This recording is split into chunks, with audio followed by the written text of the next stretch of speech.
Yo, yo, yo. Welcome back to Raptors Flex Plus. I am your host, Kyle.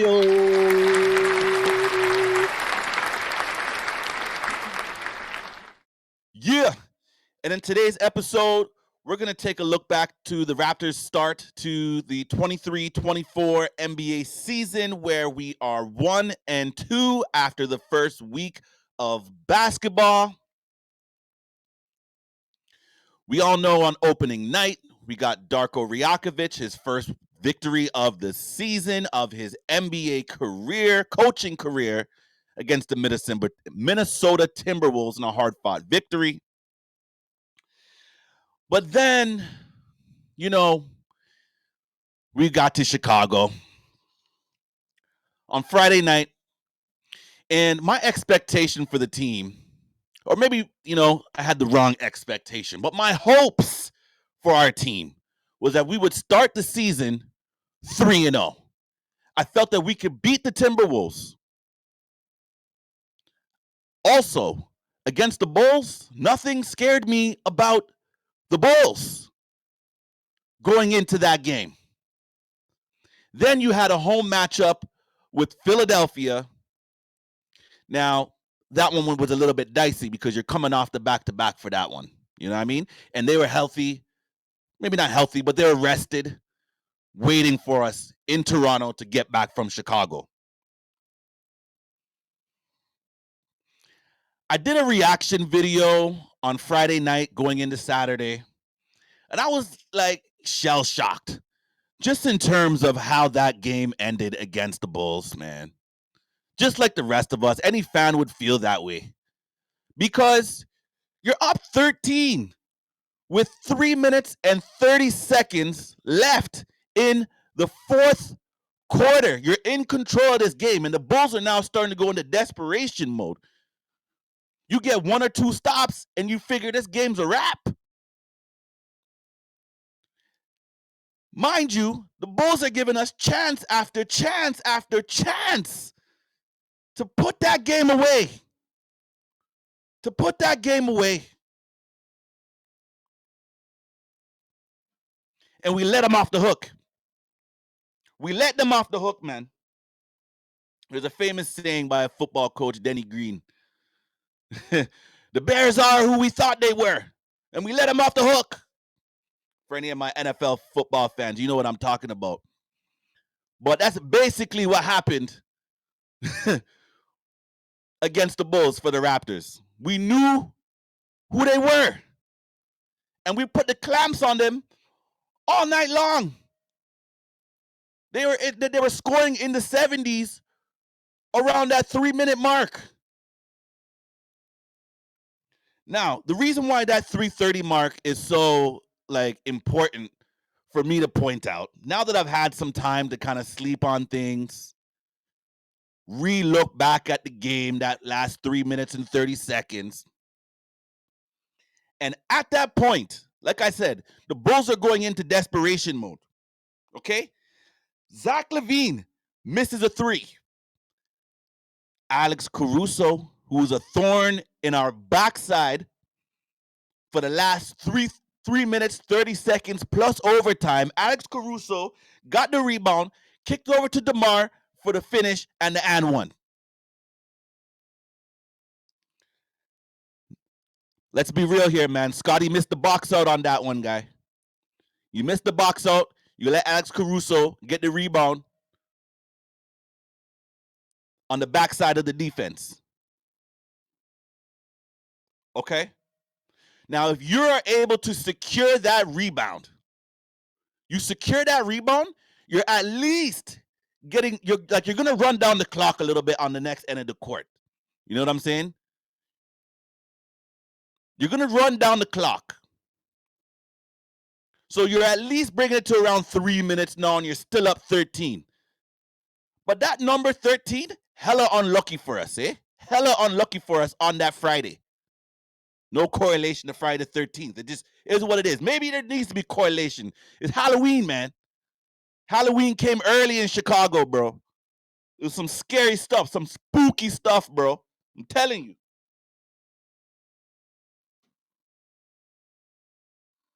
So you give that up now. And then that's when everything started to kind of crumble down for the Raptors. Just crumble down for the Raptors. You fast forward now. Okay? We are up 5 with, I think there was around 43 seconds left in the fourth quarter. And I thought that there was a good opportunity for Coach Darko to use a timeout at that time to set up your offense. Set up your offense because you get a bucket now. You get a bucket. That game is over. You're up 7 now with around 40 something seconds left in the game. Maybe even less than that, depending on, how things shake out. Okay. Now, what happened there is I believe Pascal had a drive to the basket and a kick out to Precious Achua for a wide open 3. Not bad offense. But I'm not sure if I want Precious taking the clutch shots in that scenario.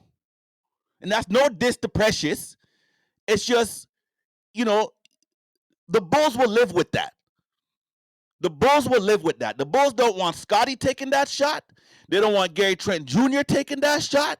They don't want Pascal taking that shot. They don't want Dennis Schroeder taking that shot. They'll take 4 guys ahead of Precious. Maybe even more, depending on who's on the floor. But at least 4 guys that you're probably going to take ahead of Precious in that situation. And that's no diss to Precious. I'm just saying a Precious three-pointer, when you're up 5 after you're leaking mad oil with 40-something seconds left to go, is not the shot. So we missed an opportunity by taking that timeout. Well, mind you, had 2 left in that scenario, and you didn't take one. Man, I'm those last 2 games, the Bulls and the 76ers, there's a common theme going on here, folks. And we're going to have that conversation. And I'm going to talk about it at some point here. Let's stay on the Bulls, okay? But there's a common theme related to the coaching.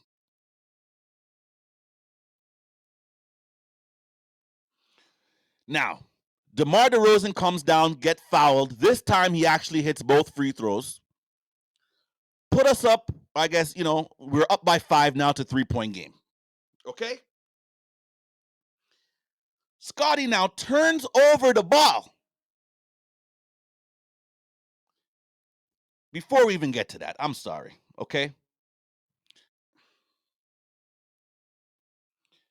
After that play now, after DeMar hits his free throws, we have 2 timeouts left. Gary Trent Jr., so first of all, Coach Darko advances the ball, which is the right move. You advance the ball to the Bulls side of the court. Now, mind you, you're kind of condensing, the court now in terms of, movement and spacing. But you don't want to turn it over in your own end where the Bulls now have a quick shot at a basket and possibly a foul, or you're down 1, you play defense, okay? So I set that up for you. Gary Trent Jr., after the DeMar DeRozan 2 free throws, Darko timeout, Gary Trent Jr. has the ball on the side out in the Bulls area. We're not getting any good actions off of that inbound. Timeout. Now you have no timeouts left. Okay, cool. You're up 3. Let's give the ball to Pascal now to run a play from the side out of bounds. So, fam, after the first timeout from Darko, okay, the ball should be in the hands of a player that you trust on the side out of bounds, because this is now an important stretch in the game. You've now given up the lead that was once 13 3 minutes ago down to 3. You waste another timeout, you give the ball to Pascal. No timeouts now. You're still not getting any action out of the inbounds pass. The inbounds pass. Now you put that ball in our own backcourt near our net, near our own goal. Pascal gives that ball to Scotty. Scotty turned over the ball Scotty turns over the ball, and DeMar DeRozan finishes again and one. You're up one now. You thinking this game is like, okay, like this game is going to overtime. That's your thought process at the time if you're a fan. At least that's mine, because we're only up one. DeMar DeRozan's at the line. We know DeMar is lit from the line. He's clutch when he's ready from the line. I'll give him that. Over the years, he hasn't been the most clutch player in a Raptors uniform, but it just feels like after that, this guy just got super clutch all of a sudden. And maybe he was clutch with us, we just didn't appreciate it. But if DeMar is at the free throw line, man, the Bulls will live with that any day of the week to try to tie up the game. DeMar misses the free throw.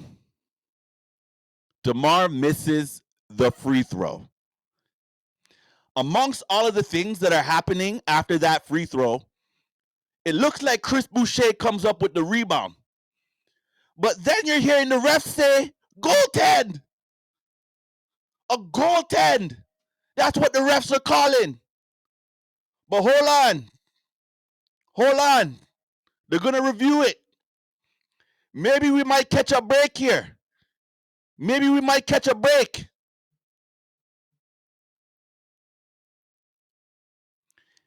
No goaltending on the play. Raptors ball, side out. Well, gosh darn it. Did we just dodge a bullet? At least it seems so. It seems so. But it's not so. Because Siakam got the ball now on the inbound, which looks shaky as well. Coach, looking shaky as well on the inbound play from the sideline. But this time, we got it. We're going to the line for two. Siakam, bro. We needed you to close this one out, fam. We needed you to close this one out. You went 1 for 2 from the line. 1 for 2 from the line. Now we're only up 2. Okay. Boucher. Hold on. Yo, there's a lot to go with this game right here. Boucher. Hold on. My mind's going crazy because this whole game is just like, this last 3 minutes is just incredible. It's blowing my mind. DeMar DeRozan baits Chris Boucher into a foul on a 3-point attempt. And there's like 9 or so. Yo, there's not a lot of time left on the clock. I don't know. I think it's under 10 seconds on the clock. By this time, anything that could have, bro, you can't think this up. You can't dream up. You can't, yo. It's impossible. Nobody, yo, fam. DeMar DeRozan goes to the line, hits the first one, hits the second one. We feel like this game's a wrap, eh? Misses the third one, fam. Missed the third one.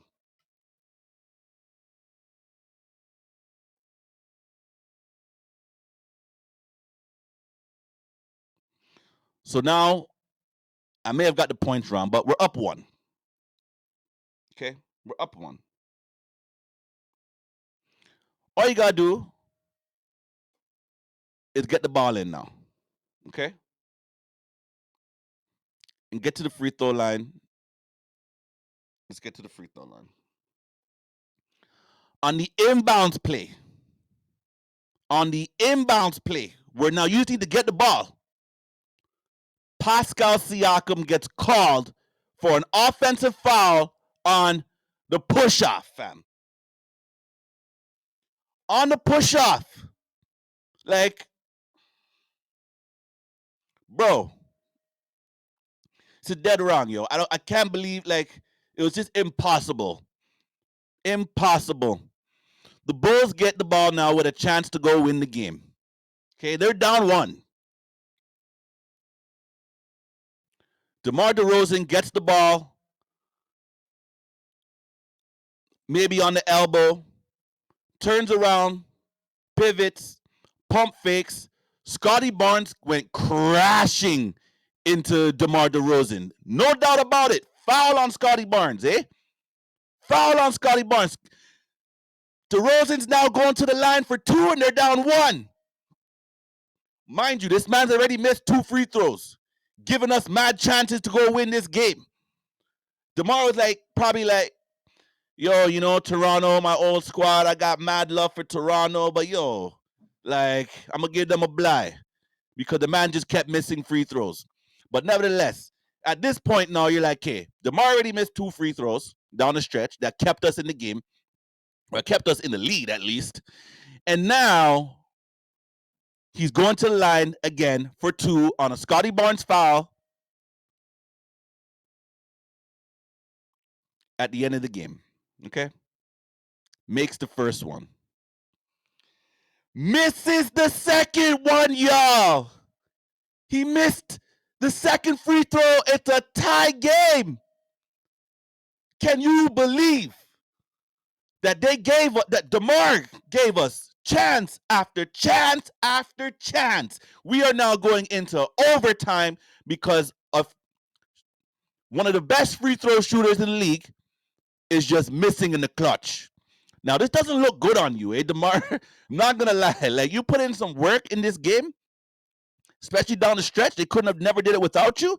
But, bro, all them missed free throws, that's a bad look. But anyways, you're no longer on our squad. I'm thankful that you missed it, and our heartbeat is still beating, eh? Because it should probably be a wrap by now.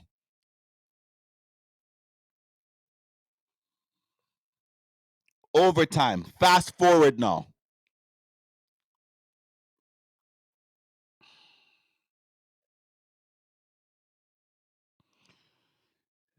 Dennis sets up Chris Boucher for a layup under the basket, putting us up 4 with about 39 seconds left to go in overtime. Now, fool me once, shame on you. Fool me twice, shame on me. Because I thought that the game was over at the end of regulation when we were up 13 and multiple times throughout that 3 minutes and 30 seconds. And now I'm thinking with 39 seconds left, we're up 4. There's no way in hell the Raptors are going to let this slide through their fingers again. DeMar gets an easy layup to the bucket. You don't want to foul. Okay, I get it, right? Right now you want to go and play the free throw game because the numbers are in your favor. Okay, you're up 2. They fouled you. You're going to the line. All right? You're going to go make it a 2-possession game. Pascal, fam.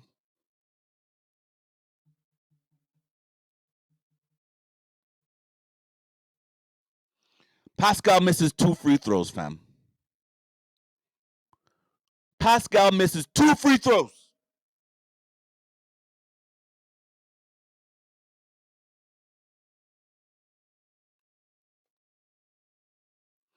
At least hopefully I got the timeline right on this one. At some point, Pascal missed 2 free throws. I believe it's around this area. My note is a little incomplete, but I'm pretty sure that's what friggin' happened. All right? Now,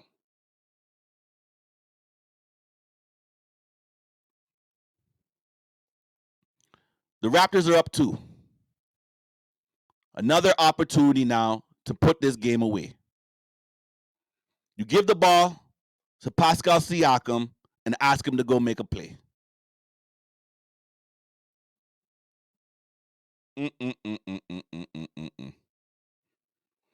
Pascal Siakam drives in from the wing. Alex Caruso is guarding him. He gets stripped. The Bulls now are running in transition with Zach LaVine, who does the right thing. You go to the bucket. The Raptors played it well. They collapse in on him so that he's not getting an easy shot and that you're not fouling him. But he made the play to Caruso in the corner for the corner 3. Unacceptable. Now the Bulls are up 1. Unacceptable, fam. Unacceptable. You were up 4. with 39 seconds left in the game, and you had chance after chance. You missed 2 free throws, fam. But hey, we still got the ball. We still got one last chance to go and get this dub. Inbounds play to Pascal Siakam, makes a move at the top of the key. Buzzer goes off, doesn't even get the shot off. Raptors lose the game by 1.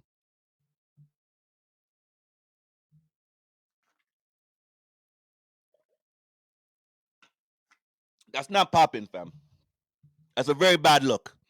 Very, very, very bad look. Now, I understand it's a long season, eh? It's a long season. And that's literally game 2 of 82. But I'm starting to see a trend with my good friend, Coach Darko Rjakovic. It's looking like to me he's getting outcoached. I think he's getting outcoached, y'all. Inbound plays, trash. Opportunities for timeouts, trash. Starters still playing heavy minutes, trash.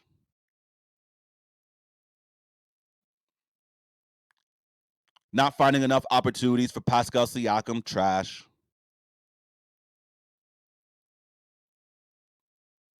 Now, that doesn't mean that he's trash. What I'm saying is, so far, the coaching performance has not been good enough. It has not been good enough. Now, I don't even want to trip, bro. I don't even want to trip. But, because some of that is on the players. 1,000%. Some of that is on the players. Everybody deserves the same credit for that loss in Chicago. It was all trash. From 3 minutes and 30 seconds left in the game.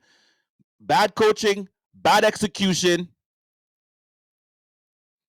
Hold your L. Like I said, I'm here for the wins, I'm here for the losses.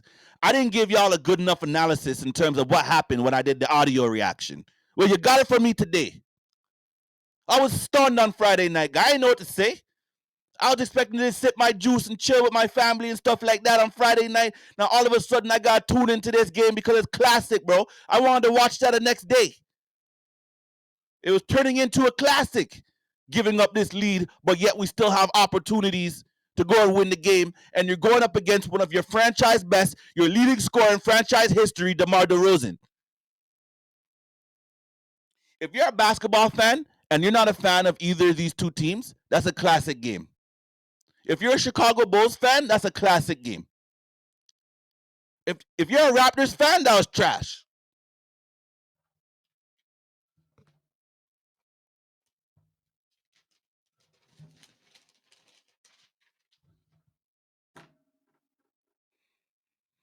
But the thing that I love about the NBA versus like the NFL, for example,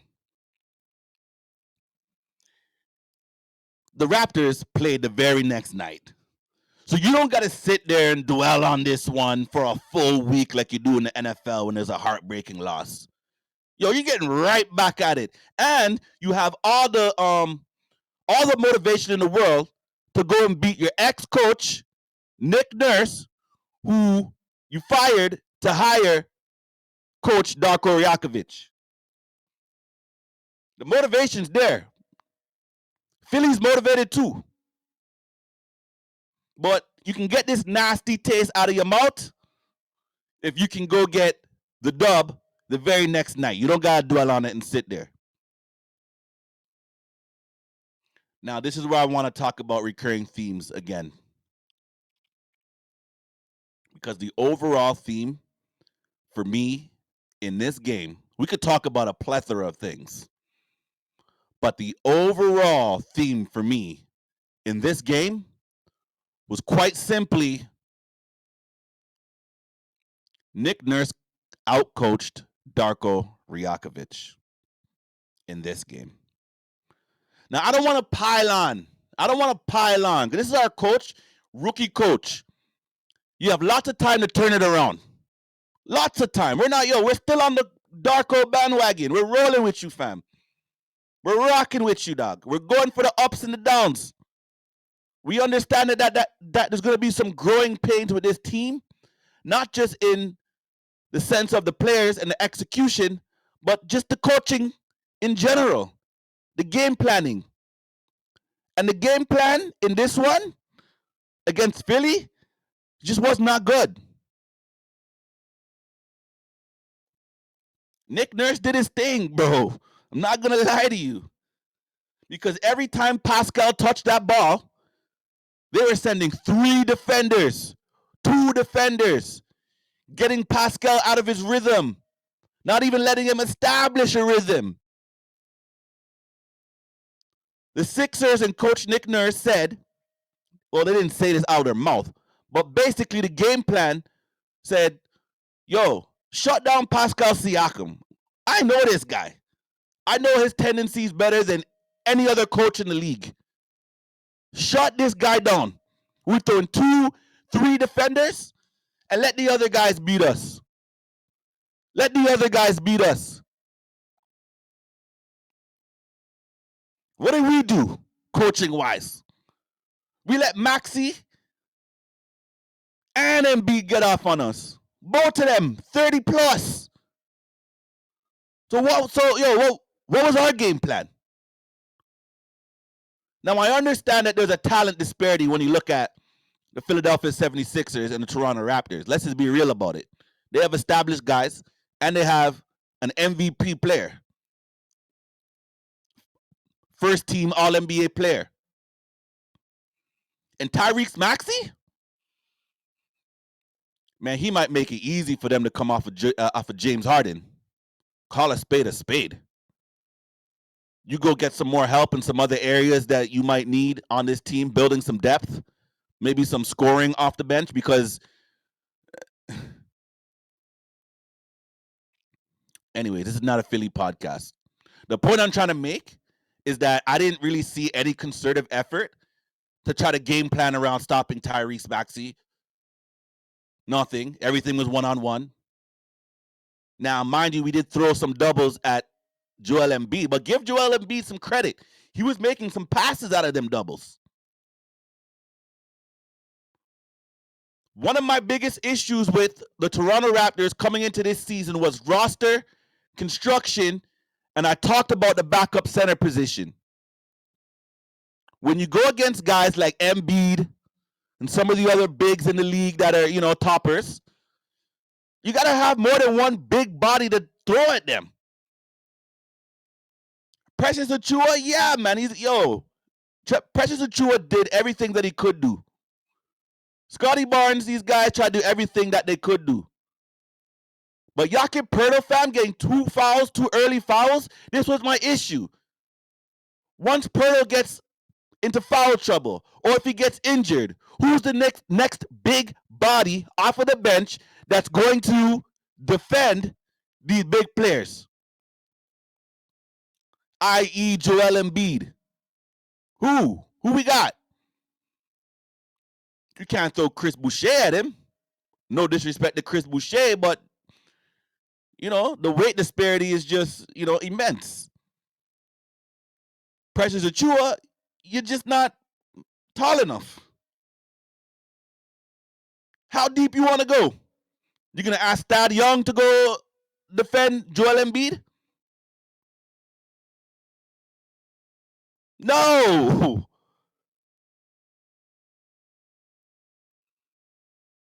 And he was getting off all night on us. All night on us. Now, the positives. We continue to light the net from 3 at home. We came out 8 for 8 in this game against Philly, keeping us in the game. And in fact, we held a nice, healthy lead in this game due to the 3-point shooting. At home, it looks like, this squad might be able to fill up the net from 3, because the damn sure did not travel to Chicago. The defense did, for the most part. But the offense, no, it wasn't there against the Bulls.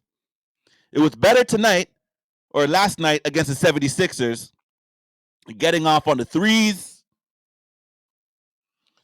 But then Philly went on this run. It was like 24-9 in the second quarter, where Tyrese Maxey is just waking up now. The man didn't score in the first quarter. It looked like he would just kind of ease his way into the game. But now he's going off on you, and I don't see no game plan to get the ball out of his hands. What's the scheme, dog? What's the strategy to try to get the ball out of Tyrese Maxey's hands? Is the strategy to just be like, okay, we're going to let MB just do whatever he wants. We're going to let Maxey just get off on us, and then everybody else got to beat us? Is that the plan? Because they beat us. They beat us doing that. You know what I'm saying? On the road as well. They came into our house and did that.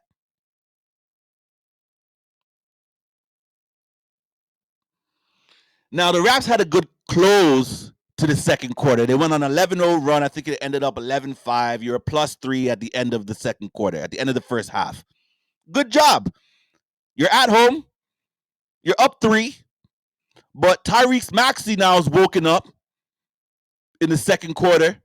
Joel Embiid's just continuing to do whatever he wants to do because there's no defensive resistance against him.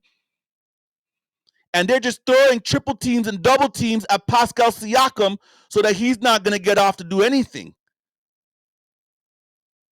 And again, on the coaching aspect of it, for me, you're running all these nice actions for Scotty Barnes, getting him off of the curls with some head of steam to the basket with Joel Embiid pulled out now towards the three-point line. But you can't do none of that for Siakam to try to get him involved in the game? Coach, Pascal Siakam is an all-NBA player. While he played with a superstar and while he didn't play with a superstar. You've got to find a way to get Pascal some good touches and into the flow of the game. Because when he was taking some shots early, they were going down. But when you go long stretches without touching the ball or getting any good looks at the basket, I mean, you lose your rhythm in the game. Now, mind you, Pascal needs to do a much better job trying to figure out how to make himself. Pascal needs to do a much better job figuring out how to make himself useful when you go against doubles and triple teams. And I know it's hard. And you need a little bit of help from the coach schematically. But there are some opportunities for you as well where you're not taking a shot. You're looking to facilitate and, just play within the offense. But yeah, when you got, when you're the man with the big cojones on the team, because that's how you're kind of moving at media day, eh? That's how you're kind of talking. And it's no disrespecting. What I'm saying is, if you feel like you're the man on the team, at some point you're going to have to find some spots where they're not doubling and triple teaming you. Where instead of being a facilitator right now, I'm going to just take a shot. And we don't know what types of conversations are happening. We know that Coach Darko's running a system where he kind of feels like it's equal opportunity. But you see Scotty Barnes is doing his thing. When he's ready, he's going to put the ball in the bucket, around the bucket, taking threes. Just like attempts in general, fam. Attempts to score.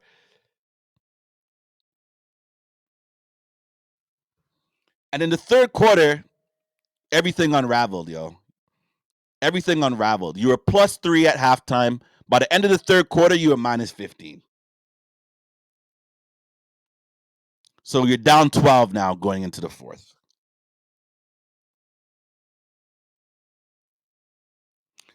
During that third quarter, defensively, it just looked like we started gambling a lot. We We're falling out of our principles, so to speak.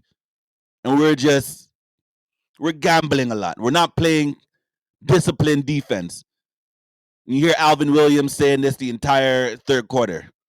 But even if the TV was on mute, it's easy to see. Now you're trying to manufacture some shots now for Siakam during this third quarter. Embiid's getting his hand up at the 3-point line. So Pascal, if Joel Embiid is guarding you at the 3-point line, like, what's your best bet here, fam? What is your best bet? Put the ball on the ground, man. He's either going to foul you or you're going to get around him and finish or at least set up for somebody else. The long contested threes with Joel Embiid's hand in your eyeball socket, fam, it's not going to work, B.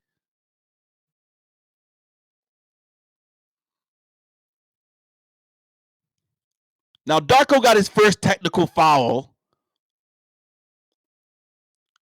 of his coaching career here in the third quarter. I didn't mind it. It was a play where Scotty thought that he got fouled, which, okay. I think a lot of players would have got that call in the NBA, to be honest with you. I think a lot of players would have got that call. And then transition to a deadly outside three by Tyrese Maxey. So that's a 5-point swing. The cheese, Coach Darko. Darko like, yo, they're trying to hold him back. Jama Mahalea. Trying to like, yo, coach, chill. But that was a good technical foul because at that point, I think they went back up 12 or maybe 14 at that point. Joel Embiid missed the free throw. But that didn't stop Embiid from continuing to just dominate all of our front court players during the third quarter. Tyrese Maxey shooting threes, getting everything he wants now in the third quarter. Again, you woke up Tyrese Maxey in the second quarter because you had no game plan for him. And now he's just going off now for 2 quarters in a row on you. Okay?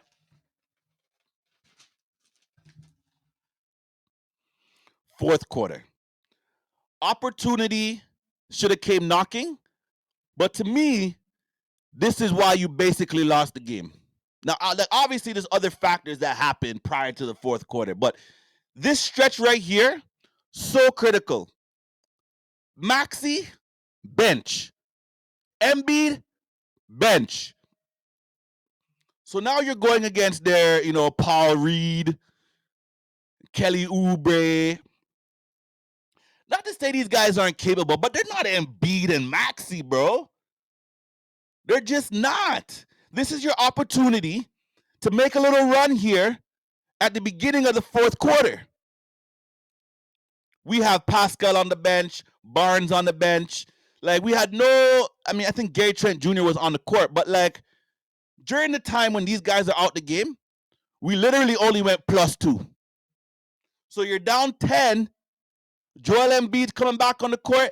Tyrese Maxey's coming back on the court. And these guys are fresh because they were just sitting for like an extended period of time. Nick Nurse outcoached you here. Again, common theme for me.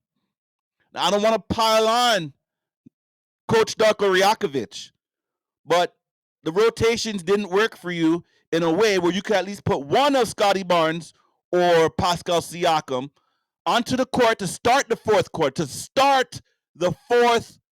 quarter, even if it's just for, a 3-minute, 4-minute stint, get him another 2-minute break, you bring in the next guy, and then you have them both close. Like, that's not going to work. It's not going to work, fam. Their 2 best players are off the court. It's time for us to make a run.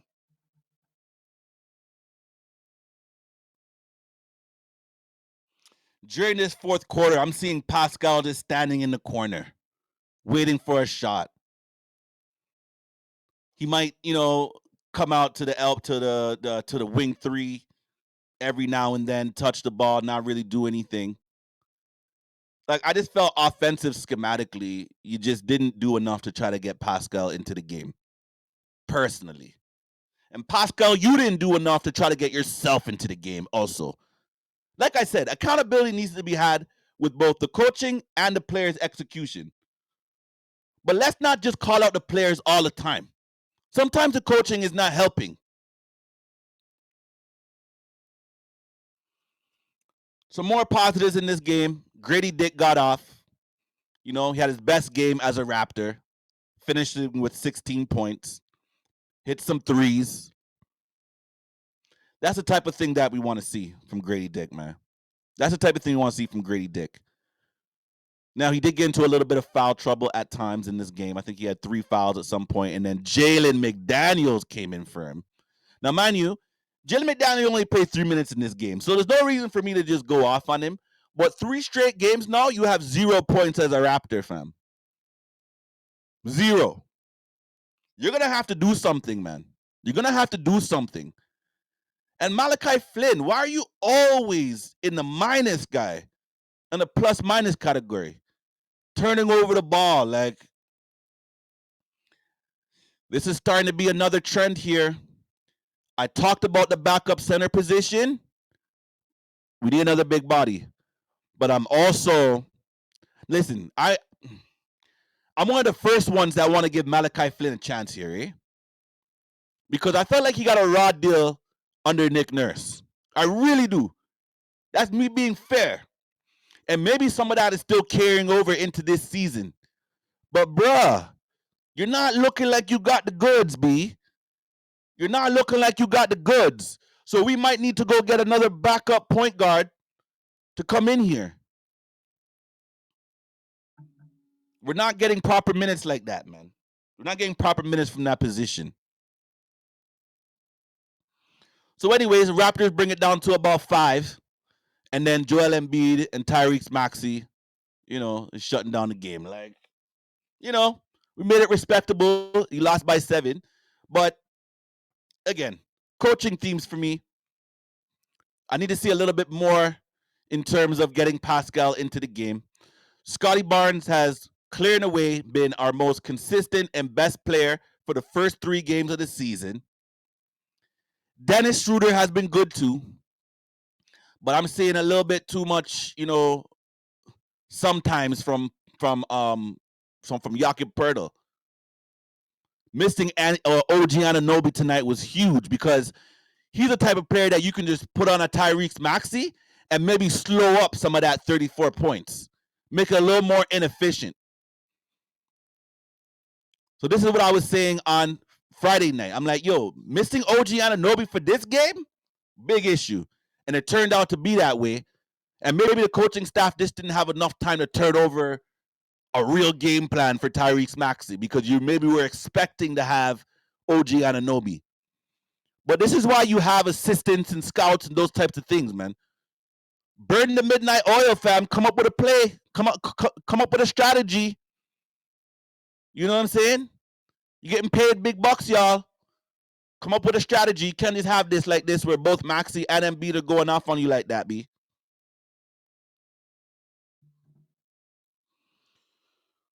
So now, Raptors 1-2 to start the season. We now have a 4-game work week starting tonight against the Portland Trailblazers. They are 0-3, but don't think that they're not a dangerous team. They have some capable guys on here that could have a big night on you any day. Malcolm Brogdon, DeAndre Ayton, another big guy that, listen, in Phoenix, they're like, yeah, we want a little bit more toughness at the center position. So they went and traded Nurkic. They went and got Nurkic in exchange for DeAndre Ayton. But DeAndre Ayton's a 20-10, eh? Let's not act like when he's not ready, he can't just come and put some licks on you. Now, I'm not expecting that from him on a consistent basis. But the man was like a number 1 or number 2 overall draft pick. He got game, B. He's got game. Scoot Henderson. They got Scoot Henderson. They got some guys on this squad, man. So that's tonight in Toronto. I'm gonna be looking to see if there's any coaching adjustments and things that in order to get Pascal a little bit more into the game. But after that, then you got the Bucks again at home. Then at the 76ers again on Friday. On what is that? I think that's Wednesday night or Thursday night. Then you're at the Spurs and you got to play Victor Wembanyama. So I think the Raptors are very capable to go 2-2 this week. That's partially why I wanted to go 3-0 last week. I would have settled for 2-1. But now we're below 500. And, you have two really tough games there sandwiched in the middle with the Bucks and the 76ers. So OG Anunoby, we need you back bad, man. We need you back bad, bro. Hopefully OG Anunoby can get back. And, we have a little bit more competence defensively on the wings.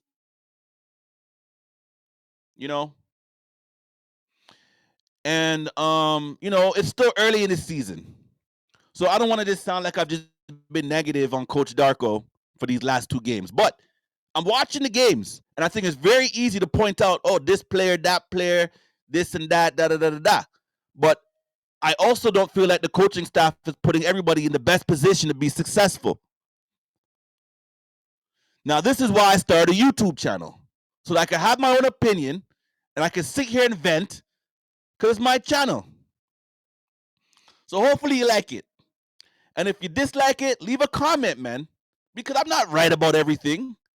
I'm not right all the time, but sometimes I am. Maybe I get you to think about it in a way you didn't think about it before. Maybe your comment get me thinking about things in a way that I didn't think about it before. But the fact of the matter is the Raptors are 1-2, and they should at least be 2-1.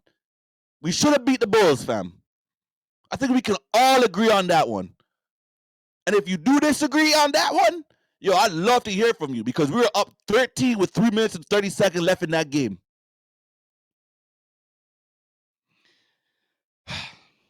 Anyways, we move on. If you made it to the end of this video, I appreciate you. I appreciate you. I appreciate you.